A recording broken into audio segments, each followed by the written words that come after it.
Hello, everyone. Welcome back to my channel. My name is Evie Lupine, and today, as you can see, we do have another guest with us. It is once again Pup Amp from What's the Safe Word. We just had a conversation over on his channel where we talked a little bit about Billie Eilish and ethical porn and scientific studies and research and effects on women and feminism and capitalism. We kind of went all over the place. It was great. But we're doing a part two now, kind of following up more of the conversation on ethical porn, BDSM in porn, and what that whole process looks like. So, like I said, oh, actually, before I get into it, I should let you all introduce yourself because not everyone's going to know who you are. So, let us know.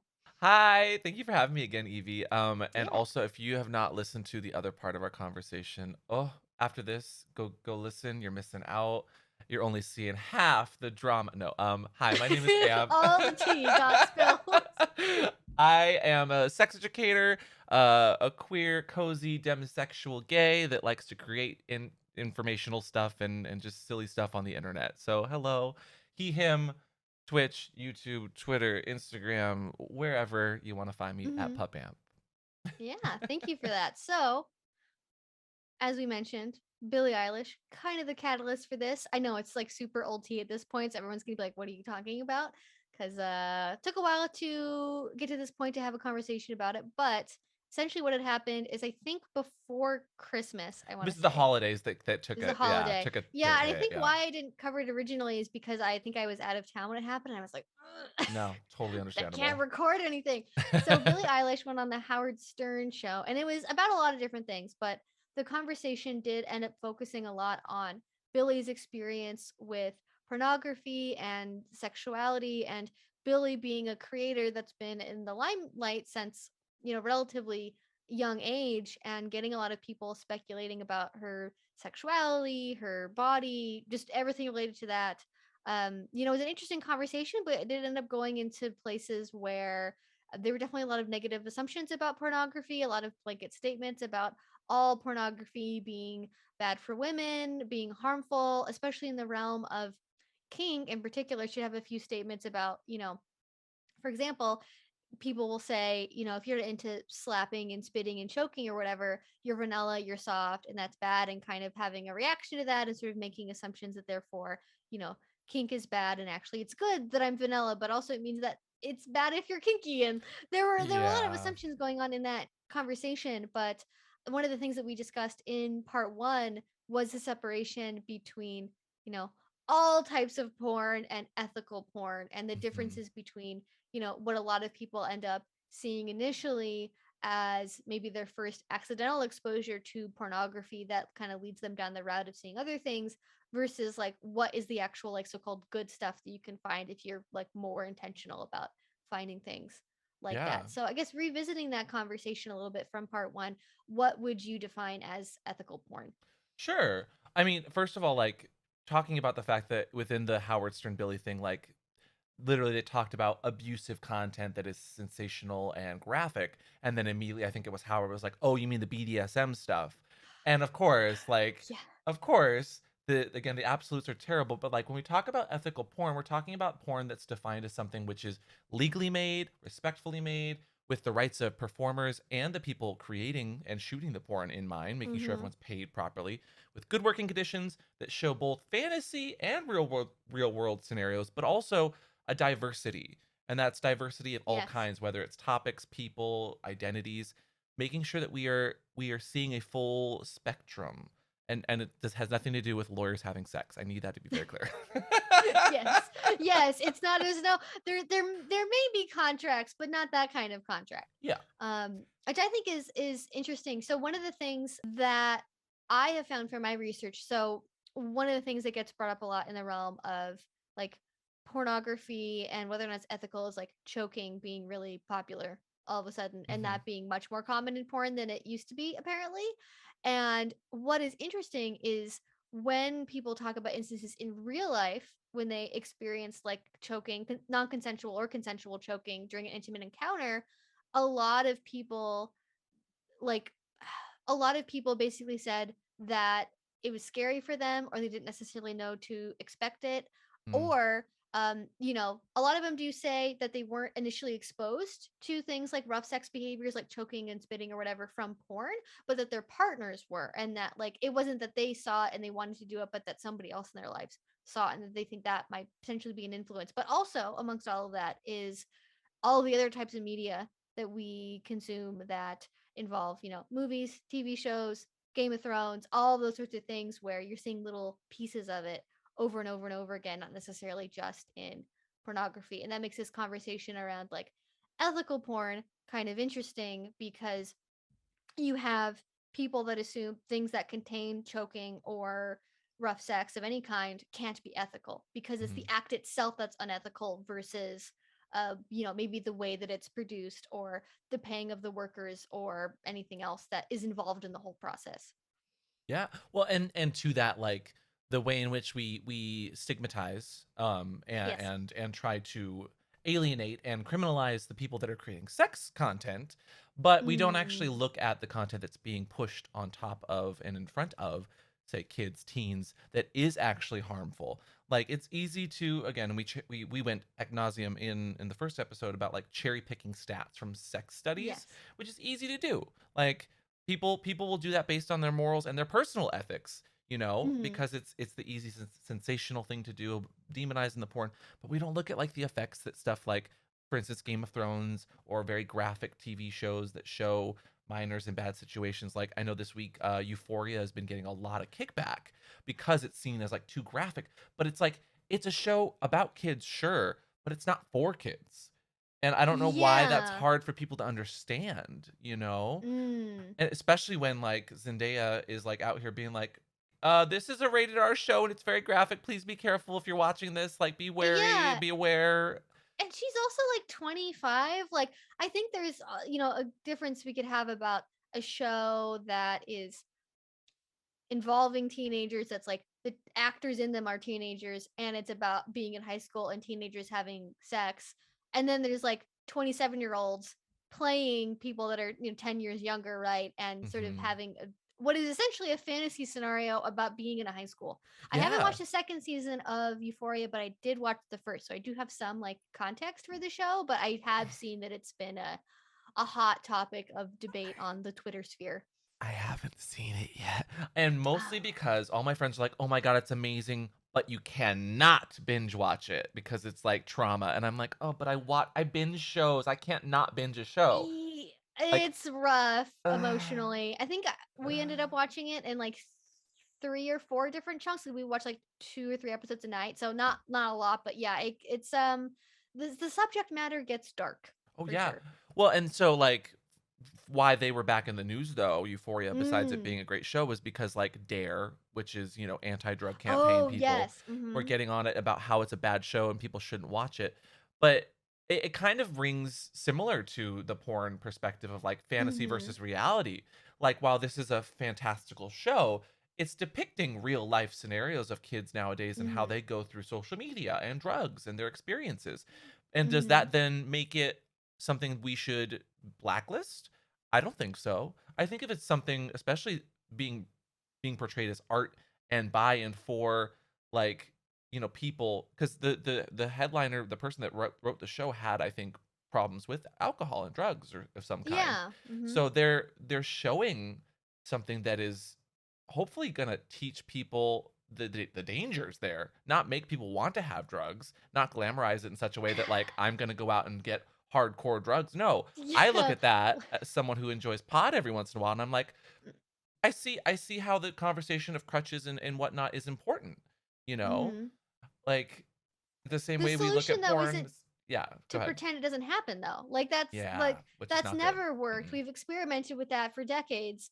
Pretending it doesn't exist doesn't make it not exist. Like that's not how it works. And I remember reading the same thing as well about the showrunner having had personal experience with addiction and that wanting to be reflected in the show in terms of like we have to be realistic with the fact that drugs can be a relief for people, but that relief is temporary and it's not a permanent solution. And you can't just be Mhm. in the dare programs where it's like somebody gives you a free a free piece of meth and then suddenly you're hooked and then you're gonna keep going. Like stuff that doesn't actually happen, right? Like maybe we should actually show the reality of it so we can have those conversations, Mhm. and if a teen was watching this, which obviously if the actresses in the show are saying don't watch it, if you're, not a mature audience, probably should listen to that. But if people that age are watching it, look, that should be an opportunity to have a conversation with them about the realities of that, as opposed to being like, that doesn't exist. Because you know what teenagers do? As soon as you tell them not to watch something, they Yep. watch it. Like, you we can't, can we can look at you the know? same conversation around like abstinence, but like when we look at Yes. that, like pot used to be the same as like heroin and a bunch of other very very aggressive Yeah, drugs. the devil's lettuce. Oh Yeah, no. like you would and then I think, oh god, I'm going back with the dare campaigns like Scruff McGruff, and then like Oh you yeah. wouldn't steal a car, why would you download a movie?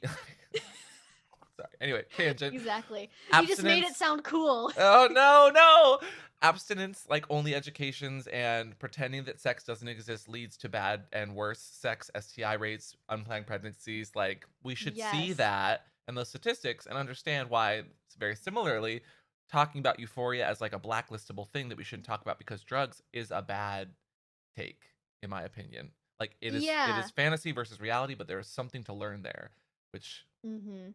sorry for the long tangent on Yeah, the Euphoria, but, euphoria tangent. you're I welcome, love it. I mean, that's, Zendaya. you know, where else are you gonna get sex Oh, ed content about euphoria on put YouTube? put Zendaya in the icon. Put her in the thumbnail.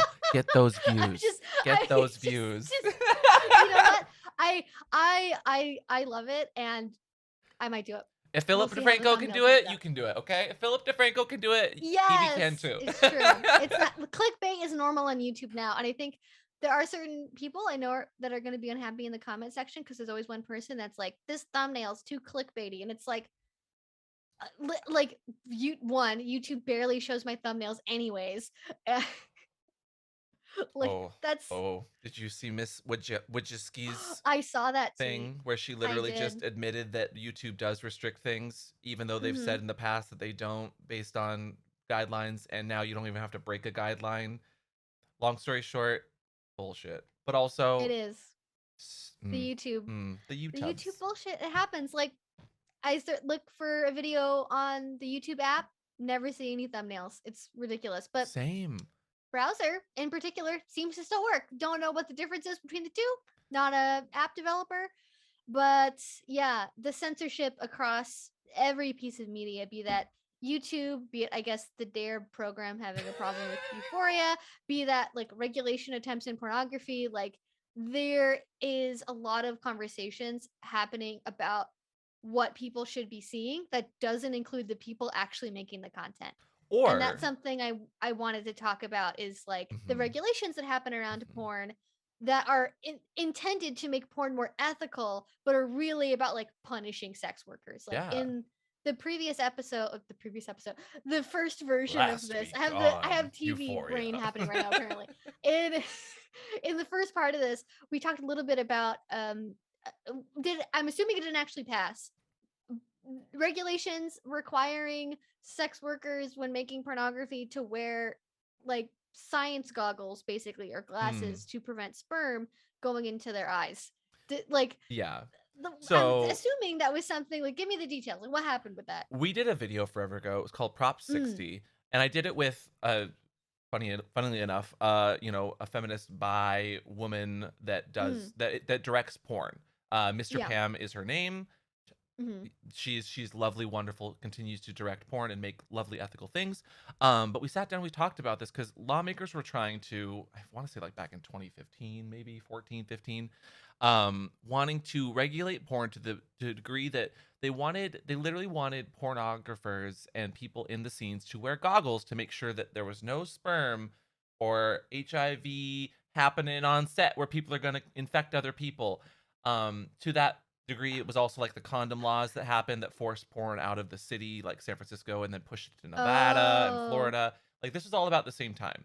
And it is absolutely a part of the, protect the dumb sex workers who don't know anything about their bodies, even though we get tested if we are as someone again, and Hmm. maybe this is relevant, like I used to do studio work full time as a sex Hmm. worker. That was my main job as I was also doing the YouTube stuff, but like that the YouTube I wasn't making any money there because back in the day. Hmm. Um, but I was doing studio work where I would fly out and do, maybe one scene a week or a few scenes a week. and sometimes was getting put up in a house with a bunch of other guys, and it was Mhm. similar to a Hot Girls Wanted thing, which we did talk about, but much more ethical because I had the reservation over my own body to say like, that's not a rate I'm willing to fly out for. Okay, we're only doing this many scenes. Okay, you're paying for the flight, you're Mm. paying for the amenities, you're paying for food, transportation, and then I'm also getting paid this rate, right? Okay, here's my Mm. W-2, here's my information. Like, there's so many hoops there. But like back in the Yeah. day, governments, and they still are, trying to regulate the bodies of the sex workers without talking to actual sex workers, Mm. which just blows my mind. Like, you don't try to regulate certain things within our society without talking to like the professionals in that curriculum or that in that area. Yeah, and it just happens without anyone being like, "Hey, what do you guys actually want slash need?" And what I find interesting is that from what it sounds like, the regulation is about what the porn performers do versus any other aspect of the porn industry. It's just we're not gonna have any regulations necessarily about any other part of it, but we're gonna look at what you're doing on screen, and then I feel like it's to some extent it's supposed to make the porn less appealing, but what they don't realize is they're gonna Mm. give everyone a science goggle fetish, and then chemistry class is gonna be really, like, awkward from that point onward, you know? Well, what it is like, who's Evie? Who's saying I don't already have a science goggle fetish? Ooh.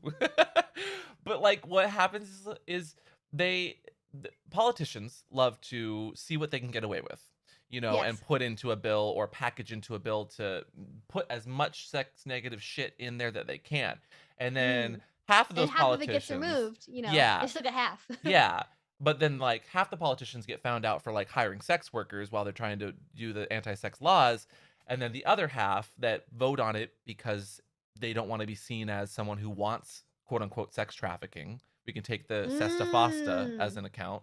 Like, that was bipartisan. Everyone voted to make sure that Sesta Fosta happened because it was positioned and propositioned as sex workers need protecting, and they're getting taken advantage of, and they're on these websites like Backpage and Craigslist being pimped out to the world. When in Mm. fact, places like the Craigslist and the Backpage was a way in which you could vet people. The websites that Yeah. we were using to talk to other sex workers was so that we could vet them and we could get in contact and we could protect each other as well as Mhm. ourselves. And when Sesta Fosta, which was Stop Enabling Sex Trafficking Act and Fight Online Sex Trafficking Act, took down certain websites that made sex work more safe, that pushed people onto the streets.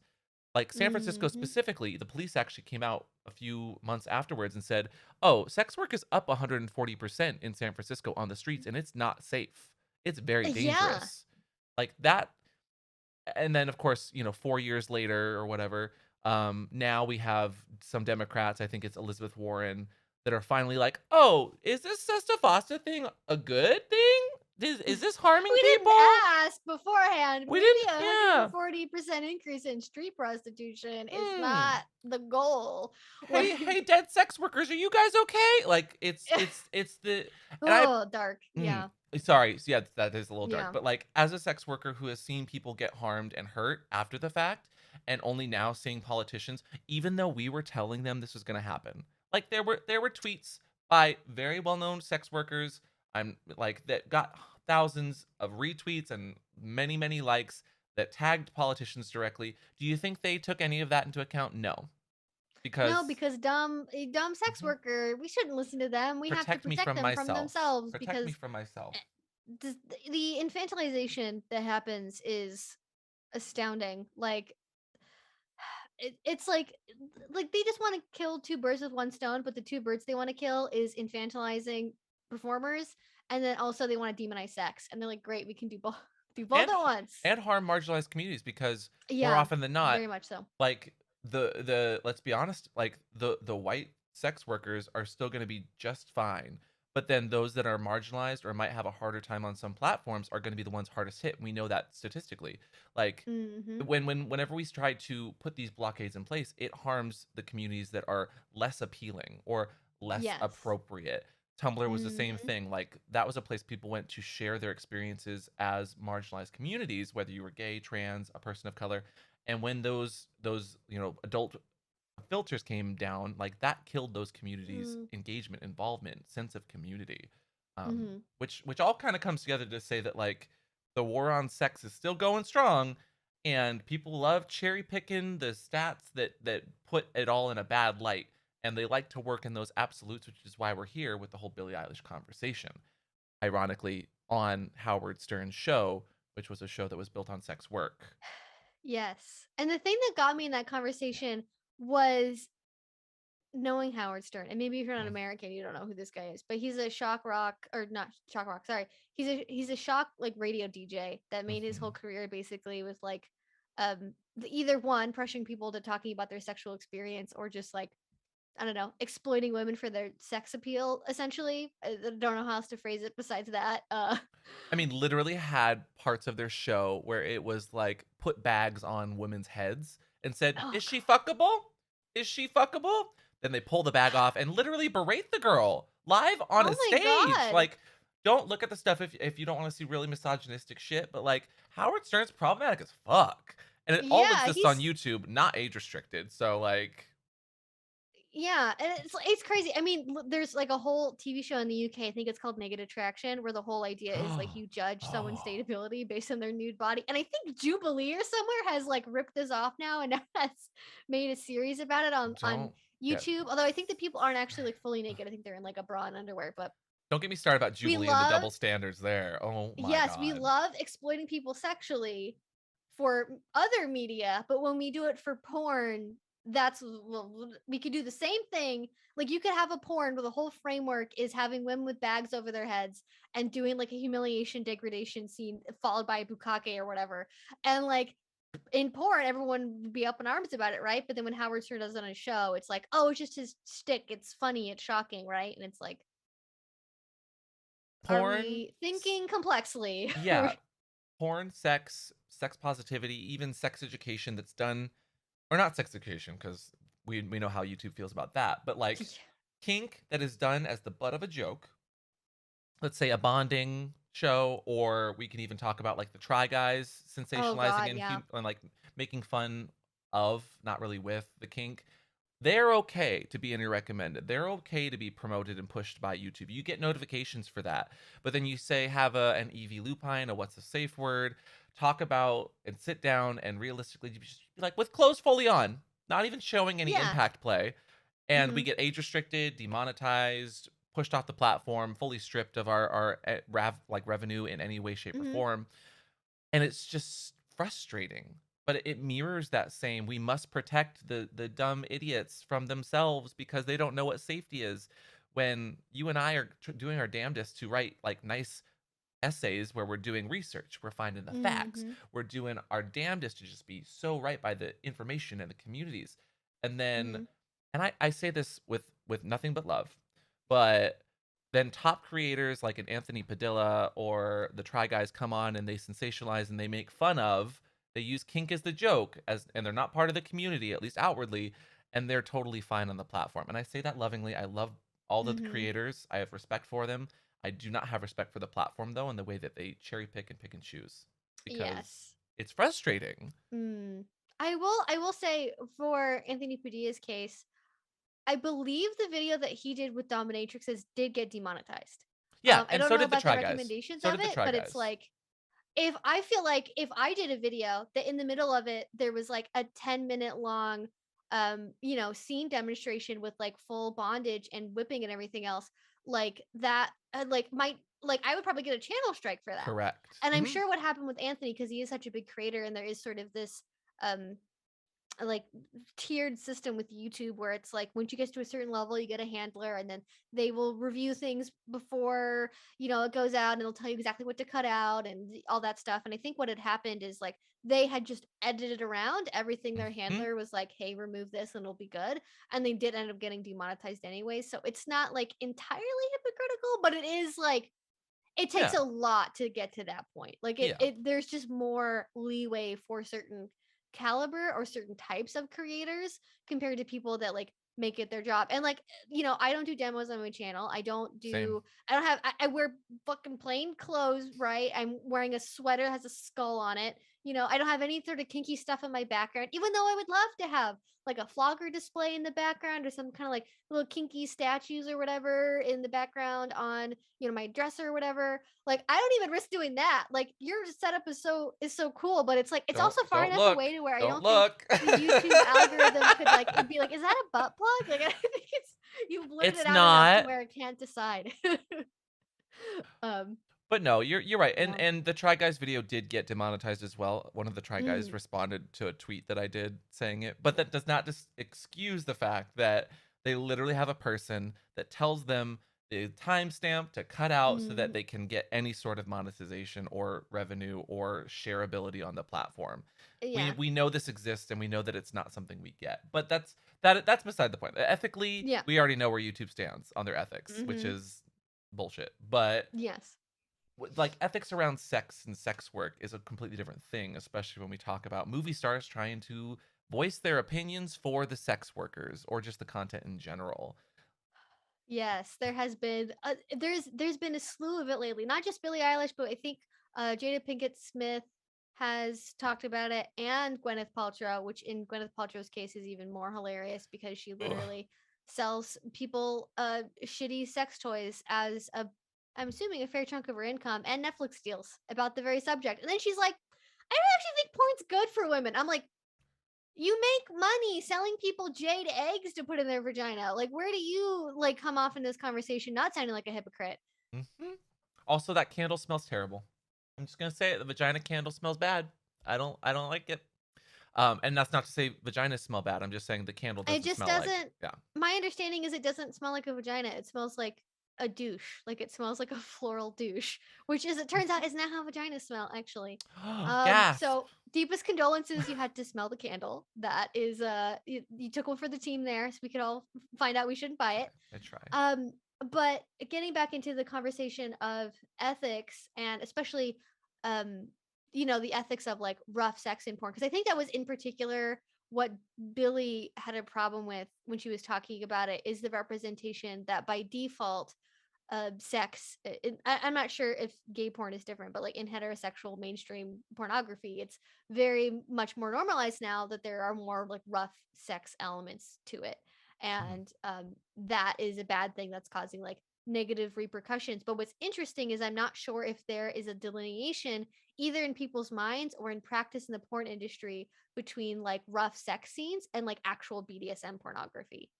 I mean, in we know that within studies done around like violence in porn, like it can range anywhere from like porn is violent to women at 2% versus an 80 something percent, like Yeah. depending on whichever study. But we also Hmm. know that the studies that go to the 88% of all porn is violent to women specifically, they don't have a delineation between BDSM, abuse, violence. Like they see it all as the same thing. But Yeah. what they don't see, and this might just be a byproduct of bad and not ethical porn, is Mm. the consent, the easy accessibility, the Yes. the the negotiations that happen beforehand. Like for me, as someone who worked with Kink.com for many many years, Mm. they just don't produce as much anymore because studio porn is not as profitable. I would literally get emails weeks beforehand being like, "Hey, what are your dates? Hey, Mhm. who are some people you'd like to work with? Hey, here maybe this person's not available, but we have some other people. Do you like these people? Like do you vibe with them?"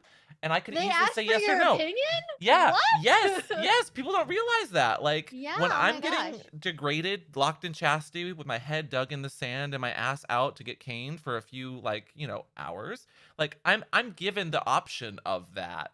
I when I Mhm. get on set that day, they're like, "Hey, you eat? Did you eat? Did you get some water beforehand? What are your snacks that you like?" And like time frames, pain tolerance, and then literally like sheets of will, want, won't pretty much. Do you like this? What is the scale of this kink that you like or don't Mm. like? What's off the table? Oh, feet you don't like? Why? Like, is it the sucking? Ah. Do you have feet problems? Like, as someone with toe problems from years of soccer, I always put a big, hey, feet problems, lots of fractured toes. And you know what they never did? Touched my feet. Unless of course I was like, yeah, we're fine to do that today, you know? There was no Mm. coercion, there was nothing like that, but they were like, here's the scene, what's good, what's bad, let's talk about it. and this is Mm. hours before the scene even happens. Yeah. Like, that's ethical porn for me. Mhm. But what you don't see in a lot of studios is all of that talk.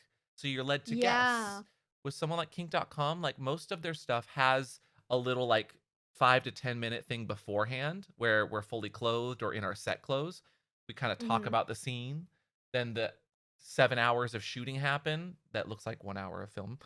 And then we Yeah. have an after scene where everyone's wrapped in towels, or, we got like, a shirt on to keep ourselves warm, but you can clearly see rope marks or maybe some like flogger marks, or maybe like Mm. I'm red in the face because I was just hung upside down for an hour. And we talk about why like my eyes are bulging. Well, it's because we did, maybe some breath play, and I was literally hanging upside down and all the blood's Mhm. in my head. Like that's the stuff you don't see. That's the stuff Mm. I wish we talked about just in a porn literacy sort of sense. Yeah. Like in the sense of like knowing what is out there and what's common, because what I think a lot of the mainstream conversations we've had about pornography, it's like they've only ever been exposed to one kind of porn, and therefore Mhm. all porn is this exact same way, and that's obviously not true. And I'm not really someone that consumes porn, but most of my partners over my lifetime do, and so like I've watched it with them, or they've shown me it, and it seems like a lot of even stuff that's not on kink.com, a lot of the purpose made BDSM pornography involves that both sort of pre-scene negotiation period where you're reaffirming to the people in it that like this is what we're gonna do, this is what they want to do, they're enthusiastic, they like it, they're into it, and then afterwards you see the little bit of like the aftercare and the after effects, and that seems to be seemingly much more standard with a lot of BDSM pornography. Certainly not all of it. I've also seen stuff where it's Mhm. like they say the word red or safe word over and over again and they keep going and there's no before and there's no after, and it's just like the point of it is that it verges into consent violation, even if off camera maybe the actors did actually negotiate all of that, but as a viewer you're not given that information. Oh, absolutely. Well, Mhm. and even that, so like, I mean, you don't see like, there's been scenes where I've had directors that didn't read the rap sheet, and this is not King.com. This is just, Oh. I'm not going to name names. I'm not giving receipts to like the bad because I've dealt with it, and those people don't work in the industry anymore because the industry holds Mm. people accountable. But it was Mhm. like, they didn't read the sheet that I was asked to fill out. We had this pre-negotiation and they kind of disregarded that. Yes, there's going to be gray areas like that. But you know what Mhm. happens? I then stop the scene and I tell them, and then I never work with that studio again. You know? Yeah. And that happens. There's absolutely people that are abusive within the scene, but to say that one instance of a person who had a bad experience, or a sex worker that's come out and said that like all porn is bad, I've had this bad experience, like Mm. I can name a few that have been like the crusaders of porn is bad, but are also making money off of that crusade. They're getting spots on the Philip DeFranco show. They're getting spots on all of the nerdy, geeky stuff. They're talking about how terrible porn is, but you know what they're doing? They're also monetizing that. So you kind of have to Mhm. ethically ask, you know, where's the line there? Where does the exploitation is bad, but then Mhm. exploiting the bad to make money makes it okay? When Mhm. there's also people saying that like some of these sex workers coming out against the sex work were also not great on set themselves. Like, Yeah. and Mhm. I am not disregarding anyone's trauma, anyone's pain, but like I'm just saying that we need to have conversations that are critical. Not this is all bad because of a bad experience from a single person. There is unethical porn and then there's ethical porn. Just because the Mhm. bad stuff exists does not mean the good stuff can't also exist, because that's not how we work in any other media. There's bad movies out there that were produced by bad directors, but you still watch it, you still love that movie maybe.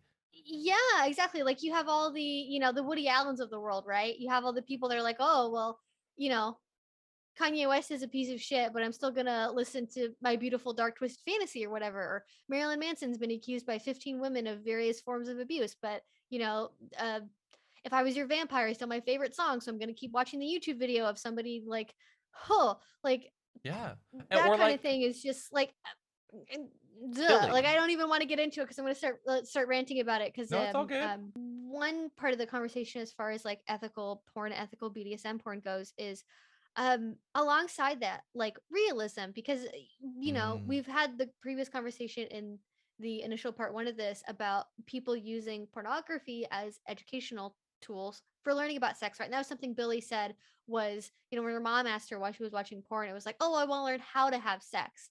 Because that's not part of the conversation you have in school about sex is like you learn, okay, these are testes, this is a vagina, this is the penis, it goes here, but you don't actually learn about like different positions or what kind of pain is normal, if it's normal at all. Like you don't have those conversations as part of the educational material there. And I think with BDSM, there is also that risk potentially because, oh my God, I cannot even imagine a world, like how much things would have to change in society to get to a point where like talking about kink is a standard part of sex ed curriculum. So naturally, people are going to use BDSM pornography in some senses as a potential educational tool. And Yeah. I'm kind of wondering what your thoughts around that are, if there's something that the industry does to maybe make it more clear that it's a fantasy versus like this is how like a normal random vlogging would be done, or how maybe it's not typical that somebody would be hung upside down by their ankles for 2 hours with a bag over their head or what have you. I mean, you don't knock it till you try. No, kidding. I'm kidding. I'm kidding. But, so, like, and I think that's where, like, the fan sites of it all actually kind of help a bit to dispel Oh, that. okay. Like, when we look at something like a kink.com, obviously it's a studio, obviously it's porn that is staged, there's terrible acting, there's silly, like, shots and gobos and, like, yeah, but without the literacy there, like, you and I Mm. can watch a scene and we can tell that, "Oh, someone's holding a camera. Someone is clearly there's some sort of scripting going on. Somebody Mhm. literally had to tie this person up, and I bet it's not the porn star because generally, more often than not, the people in those videos don't technically have the skills to do all of the perfect Mhm. rope work that exists or own all of the gear. But I think that having and dispelling it in the way that certain studios do, where they have that kind of debrief or that BTS, is really helpful.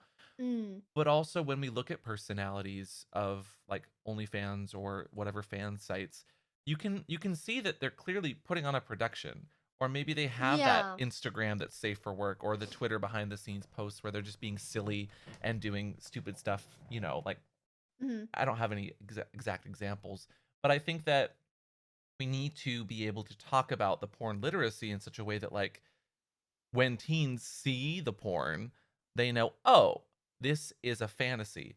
Now, with the absence Mm. of that sex education, we know that kids and teens see porn as actual sex. We know that Mhm. kids then get scared that their parents are harming each other in the bedroom because Ah. when you're having sex, you make sounds that could be mistaken as, like, pain or terror. Mhm. And that's just the byproduct of bad education, and why that whole Mm. video I did with the Billie Eilish thing was, like, advocating for better sex ed, not disregarding the trauma that can exist there because we don't teach proper sex ed or even talk about porn in a positive light, but that absence of it equals bad sex and heightened STIs and possibly more pregnancies that we don't plan for. Like, that's Mhm. similar to the abstinence only talk. Like, that's not good sex education. You don't throw a kid Mm. into a pool and expect them to know how to swim and then be and Yeah. then be surprised when they don't swim properly, and they Mhm. struggle. Like, I'm sorry, that's morbid, but that's like, why do we do this to our education Yeah, system? well, it is, and if we're thinking about it in the larger sense of like having sexual relationships and not having these conversations, like you are kind of throwing people into the deep end and being like, "Figure it out, kid." And it's like, I don't know what boundaries are. I don't know that I'm allowed to say no, like, Wait, this is yeah, supposed or to that I'm feel not allowed to say good? yes, or Yeah. because if I want it, then I'm a slut, right? Even Mhm. the inverse can be true there as well. But it is distressing for kids to be feeling these hormones, seeing these things, wanting to do them, not getting any information or representation that is accurate to be able to know what to do and kind of model that, because that's like a really important part of like child learning is like modeling from other people. And so Mhm. of course they're going to look at porn and be like, well, literally no one else has shown me or talked to me about what this is going to be like, and so all my friends are saying that that's what it's like, and so what else are you going to do? My friend sent me this video, lol. Oh, okay, I'll watch it. Trauma, because Yeah. I have no semblance of what kink is even yet, and it looks like Mhm. this person is in pain, even though they could also be in pleasure, and they Mhm. clearly want it, maybe, or maybe they don't. I don't know because I am a kid who has not fully developed anything yet. Mhm. Like, you can't it's like the porn addiction talk, which I know is a heavy Mm. one, but any there's so many things in our world that if it is not regulated, if we do not take into account the consumption of it or the effects that it could have on us, it is bad. It can harm us. It could lead Mhm. to death. Now, while I don't have any statistics on the number of people that watch so much porn that they died, I do have statistics on other sorts of substances and other sorts of activities people do ad nauseum to the point where they Mhm. do cause very, very bad harm or death. Like, Mhm. we can't just say that porn is the problem without having the gray area talks of the good, the bad, and what can be done to better prepare society, our kids, our teens to be sexually active Mhm. humans, you And know? I would almost argue that I don't wanna say it doesn't matter, but it wouldn't matter as much if you regulated porn and then didn't change anything else. Like, if you Yeah. kept your actual sex ed the same, if you kept the accessibility of, like, certain things online the same that aren't necessarily porn, but are shows like Euphoria or Mm. certain HBO shows, right? Like, you can regulate one thing, but that doesn't change the whole picture of society and how society talks about sex and how society treats sex, or like how much parents are willing to have certain conversations with their kids because they didn't have that conversation, and so they don't know how to have it because their parents didn't do it with them, and they don't necessarily know about sex either. Like, they could have just been guessing this whole time, right? Because it's like, there are a lot of people that are in very long-term unsatisfying marriages because somebody never learned that women can have orgasms. Like,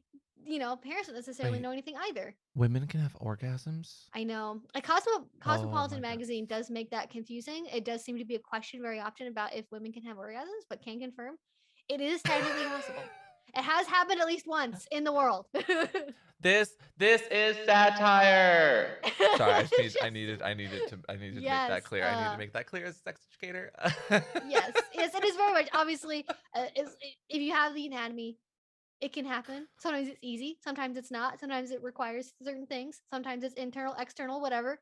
Different for everyone, but it is possible, But that's just it. technically. That's just it. As Mhm. as a male, I mean, like, I'm gay as all hell, but, like, even then, like, I thought, all the liquids came out of the same hole as a child because sex ed Yeah, was bad, or that all women experience the same thing because I figured in my mind all guys experience the same things if they have a penis, like yeah. and having that like I obviously I'm not gonna probably have tons of sex with those that have a vagina, but like knowing that everyone works differently is so validating just as a Mhm. as a sexually active person. Like knowing that, some people with vaginas like need extra vibrations or extra hand holding, literally, or just Mhm. extra stimulation in other ways is just Mhm. so interesting, Mhm. and validating. Like, Yeah.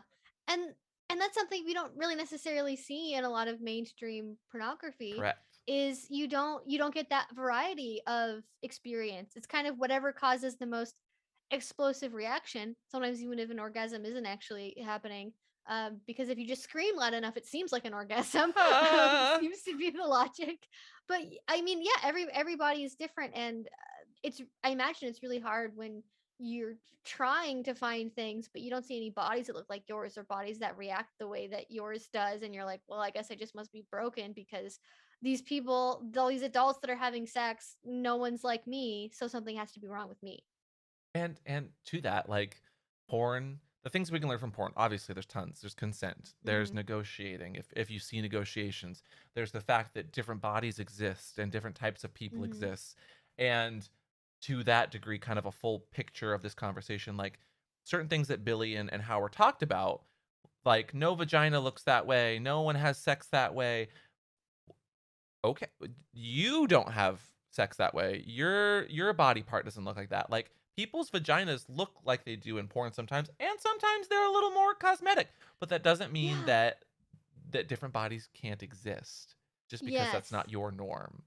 That is something that I definitely wanted to bring up as far as like bodies in porn goes. Is I think there's this overreaction where it's like, porn doesn't show real bodies. And I'm like, well, people in porn are still real people, regardless if they've had plastic surgery or other modifications or whatever else, unless they're literally digitally editing in post how someone looks. Like, that is an actual real body. And I don't think that we have to put down how other people's bodies look in order to elevate the fact that like everyone can be beautiful or everyone's body is different. Like doesn't mean we should shame people for like having giant boobs or having small boobs or anywhere in between, right? For an example, just because somebody has triple G cups doesn't mean that like they're not a real person. Yeah. Or like maybe they like that they have a small penis and they like getting humiliated. No, but like Yeah. even bringing up like the goop of it all, literally like Mm. her conversation around porn and sex and some of the outtakes from their round table talk was like, oh, porn is so damaging visually for women. But are we just gonna ignore the fact that Instagram is literally the even more damaging and more prevalent and more visible, and there's so many, like, thin inspiration models or guys, gals, Mhm. non-binary people that are just so ripped, like, you don't think that has a bad effect on people as well, and is easier to consume? Yeah, and not and it was like and like openly consumed around parents, and parents don't know how to, you know, to have those conversations with their kids. And even to that end, when it comes to places like Facebook and Instagram, like they know that their product causes psychological harm, but they can't change it because on a base level, the way their product works involves like serving that kind of stuff. And I know TikTok, at least, I don't know if this is true anymore, but when it was first getting popular in the US, like there was a lot of controversy because they were purposely selecting people that were beautiful to be more highly recommended by their algorithm. And And purposefully hiding content from those with disabilities or queer people to avoid those mhm. people from getting bullied. So not giving views to people Right. to protect them so that they don't get bullied and therefore don't exist within the algorithm. It Just makes say that you total want to make a sense. beautiful people app. Makes Like total just be sense. honest. Yeah, yeah. Not that people that Yeah. have disabilities or have wheelchairs can't be beautiful, but like in the mind of the Oh, mainstream, it's like absolutely. any having curly hair makes you ugly. Like that's half the plot line of like most like teen romance movies is like girl with curly hair and glasses gets contact lenses and straightens her hair. Like that's like that's half of the beauty transformation is that. Yeah. Insert glow up sequence Yeah, literally. to relatable song by some sort of pop star. Mhm. It's all very cyclical, the way that media drives our society and our society reacts to Mm. media, but then sensationalizes the bad stuff when the bad stuff Yes. is literally right in front of us the whole time. The same thing goes Mhm. for like the porn of it all because we demonize the porn and we say we need to regulate it and get rid of all the bad porn, but the exploitative stuff that exists on like tube sites and on the internet that in the porn realm, yes, exists, but the number at which it exists is far less on the tube sites and the porn sites. There is so much exploitative, inappropriate, and Mm. sometimes underage sexual content that is existing and not even hidden on Facebook and Snapchat and Mhm. Instagram and TikTok. There's actual studies that show that there are hundreds of thousands of all of this stuff on the normal websites like the Facebook, the Instagram, where there's only, tens of thousands to maybe 100,000 that had existed before the purges on certain porn sites that were driven by Mhm. MasterCard and Visa. Like, why are we attacking the sites that are just trying to exist and are doing their best to regulate under our very dis- disingenuous Draconian? laws? Yeah, Yeah. yeah, that puritanical, Mhm. that specifically attack the porn, but we're not holding the same conglomerates that literally drive our society in so many ways, like Facebook. Like, how many places can you not access without a Facebook or Google account? You know, my Pornhub Yeah, if account you does don't not have get one me of the 2. places. Yeah, I mean, there's even a lot of dating apps are, like, synced to your Facebook account, like, make an Mhm. account with your Facebook I think it's even Facebook dating now, actually, which sounds that It's sounds like a not nightmare, good. but It's not I good. think that came from I remember during, the OnlyFans debacle of the past Mhm. couple months, right, where Mhm. they're like, "Oh, well, Mastercard says that now you have to do XYZ thing," and then you look at the numbers and then, I think concerns about, revenge porn or people having things posted non-consensually is real, but Yeah, valid. why is Mastercard only acting on porn websites and not for, like, I don't know, people buying stuff over Facebook Marketplace or what have you? Where it's like you are dealing with a website where there's 10 times as many things posted on Facebook that involve like even really horrible things, right? Like Mhm. CSA, for example. Mhm. And it's just like that's we're not even gonna question that. We're not even gonna think of doing anything about Facebook, but the indie porn websites now have to jump through 10 more hoops because of puritanical fears about sex trafficking or what have you. Even though they're not actually doing anything that researchers recommend you do in order to actually prevent real sex trafficking, as opposed to, I don't know, being afraid that Wayfair is sending cabinets with children hidden in them, which is not happening. No, instead, we would rather enact laws that actually push sex workers and people that are being sex trafficked into the streets and harder to track and, actually help. Yes. That's where we are in society. And Mhm. that if that doesn't speak volumes for capitalism and how our society works, and just the ethics of it all. Mhm. This is your wake up call. Hello, wake up. Like, please hold people accountable and put your money where your ethics is. Because if you don't, that's how we get Facebook. That's how we get algorithms that are homophobic, misogynistic, racist. Mhm. It's whenever we don't hold our ethics to our morals and like put it out there is when we start to get down that slippery slope and is how we get to where we are in some fashions. Yes. Yeah. Yes. And I think we've referenced porn literacy a lot in this conversation, Mm, and I think it would be good to discuss like how do you see people obtaining porn literacy? Like assuming maybe you were like homeschooled, you had abstinence only education, you've never really consumed mm. anything before, but you want to like start exploring that now as Oh. like an independent adult. Like how do you develop porn literacy? Oh god, that's like asking someone that lived underground like what technology is and how they find out about technology, Oh, Like I know yeah. what you're asking, and Mm. there are people out there trying to get more porn literacy into schools, but then there's even more Mm. parents that are trying to stonewall that because they are not consenting to have their kids learn about consent, which is just a fun double standard. Um, Yeah. I mean, when you see bad sex negative views, like try to educate other people. If Mm. you have the spoons, the spoon metaphor, like you only have so many spoons to use throughout a day. If you have that extra spoon, like go out of your way and share some sex positive content to the people that you have in your circle. Sometimes the Mhm. most positive way that we can help others become more sex positive and aware of things is just by being that person to be like, "Hey, that thing you said or that thing you posted that wasn't cool, or that wasn't Mhm. super accurate. And this is why. And I'm saying this because I Mm. don't want to start a fight on the social media, but I want to educate you and make sure that you know how this comes across and maybe how I feel seeing you put other Mm. people down for their identity or their sexuality or how they present themselves." Yeah. Yeah.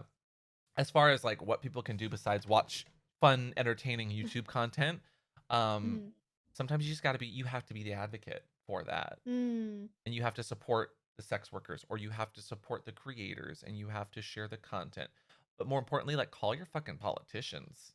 Tell them Mm. what you think about this or that. Like during Sesta Fosta, y- I know lots of people that were calling their politicians every other day and making sure that that politician knew how it stood, and sometimes it doesn't work, but if we want equal rights and we want our kids to have proper sex education that protects them, we have to be the loudest ones sometimes. Mhm. And unfortunately that's just the scary fact of it Mhm. all. Yeah, And change does happen. it does. like it it's harder or easier depending on where you live, but I referenced earlier that in my state they recently passed a requirement for comprehensive sex ed, and that was great, and I'm sure that what was initially proposed was like way over here and maybe did include more things about consent and things. I didn't look into the details of it, but then by the time it actually gets all the way through to being passed as a law and then being implemented, it's usually been toned down to appease the conservatives in the room and, anticipating parents having outrage about it and things like that. But there is a possibility to at least start to make things better. And I think it's really important, when you are seeing people on social media or friends or whatever that maybe are coming into things with an implicit bias against kink or against porn, like treat that, if you have the spoons too and you feel able to, like treat that as an opportunity for a conversation and not as a way to be like, oh, look at this person, right? And I get it, right? Like if it's like fucking Ben Shapiro, whoever on Twitter, dunk on him. I don't care. But if it's like a personal friend that's like not necessarily realizing they're saying negative things about sex workers, or kind of has these negative assumptions about porn that maybe aren't actually based in reality, there's opportunity there to be like, hey, did you actually know that this statistic says this, or did you know that that's actually a misconception, or there's actually this porn that's made this way, and if you have this concern, this is this other thing you can watch that's more like what you're looking for. Because I think when we have those smaller spaces where we have those individual one-on-one conversations, that's the way that you can at least help individual people develop, I don't want to say better belief systems, but just refine their own thoughts about something. Because if you're not thinking about it complexly, you're not sort of having introspection about like, why do I have these assumptions about porn? It's really easy to just go with whatever you know you've been told by society or your parents, or your religious structure, or whatever that you're in, that like this thing has to be bad because it just is bad because sex is bad, and like that's just Because sort I of what feel you're this left way thinking. about it. Yeah. Yeah. I mean, these conversations come up because we have people in comments that say, I see what you're saying, but I disagree. Or I understand that you disagree with Billy and that you're validating her experience of sex, but also, have you considered the feminism aspect of porn? Have you talked about Have the you ethics? feminism? Have you feminismed today? No, and I Yeah. I I say that jokingly. I am all for feminism. I believe in, like, making sure that we hold accountable the porn and the ethics, but I'm just saying, like, it's because people kindly said, "Hey, I understand what you're saying. I think you missed this beat. Let's have a conversation about that next time." And I said, "You Mhm. know what? I agree. Let me talk to my good friend Evie, who might have really good perspectives on that. Let's open up a can of worms and let's have, 5 hours talk." Oh, wait, sorry. No, only 2 today. Sorry, Me not too. 5. Only 2. Where we really unpack that and we have a nice down to earth chat where hopefully not only I learn things about Evie, I learn things about myself, but we all Mhm. learn something about the human experience. Yeah, and I think compared to places like Twitter, other social media, this is a really good way to explore those more detailed sides of things, where it's not just like all porn bad, get rid of it, ban it, prohibition on porn, or all porn is good, you can't criticize it, and if you are, then you're like a sex negative rad femme and you're prudish and whatever else, and it's because you're religious or whatever. Like there's room to both critique the way the industry is in certain segments, or things about it that could be improved, while also acknowledging that there are a lot of misconceptions or even just outright lies that get spread about it in order to demonize it, Mhm. because it is very normal to have negative opinions about sex and pornography, and that's sort of the default, like I just mentioned. So But um also, if you want to talk about prohibition, y'all know what happened to the alcohol after the prohibit. If you're gonna be part of prohibit the sex, you should check your history books. What happens after that? I Just know. saying, just Just saying, check and learn, just because I think saying. imagine a world where we have like 20 years of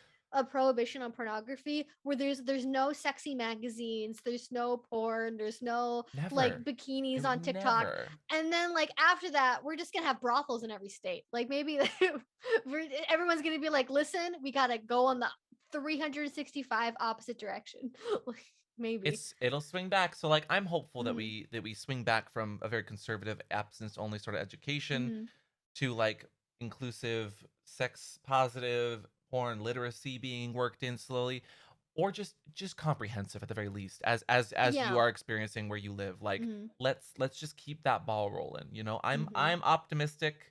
I'm keeping my ethics out there. I'm gonna keep Hmm. educating as much as Evie does, and like we're gonna do our best. So thank you for just having that conversation with me.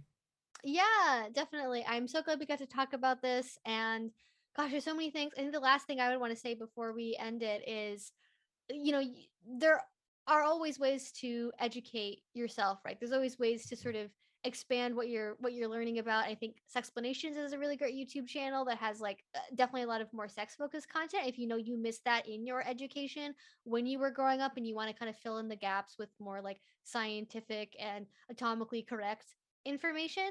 And even just kind of standard things for your own relationship life, whether that be learning more about like your own boundaries and limits and what your yes no maybe checklist looks like, and STIs and STI testing, because there's so many myths even being taught in schools when it is comprehensive about like how long do you have to wait before you get tested, and how often should you get tested, what should you get tested for. And you have to be educated enough to be your own advocate for things like that, because if you're someone like me that is going to a doctor and wants to get tested, they're going to say, oh, well, you haven't had sex with gay men, so you don't need to be tested for HIV. And it's like, well, I still want to, I would like to get the full panel. When I said full panel, please include syphilis, please include HIV, please include both types of herpes. Yes, I know the test cannot accurately necessarily detect between HSV1 and HSV2. I get it. Just test me. Like, Hmm. you have to be willing to sort of push back where society has those boundaries on things that are necessary for your own sexual well-being and your own relationship health.